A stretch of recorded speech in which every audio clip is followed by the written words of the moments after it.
Hi friends, இது வந்து December 8 எங்கள் கல்யாண நாள் அன்றைக்கி எடுத்த ப்ளாக் தான். 4 வருஷம் முடிஞ்சு வெற்றிகரமாக 5வது வருஷம். கோயிலுக்கு போயிட்டு டின்னர்லாம் முடிச்சுட்டு வரலான்னு தான் பிளான். கோயிலுக்கு போய் சாமிலாம் கும்பிட்டோம்.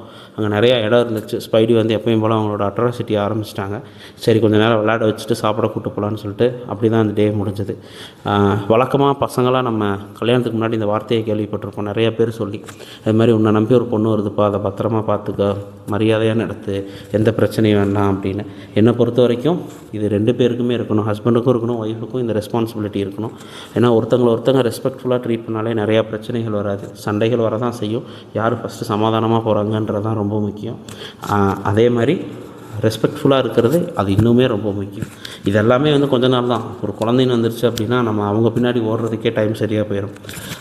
அதே மாதிரி எல்லாமே பெர்ஃபெக்டாக இருக்கணும் அப்படின்றதையும் நம்ம எதிர்பார்க்க முடியாது. Life is full of imperfection தான்.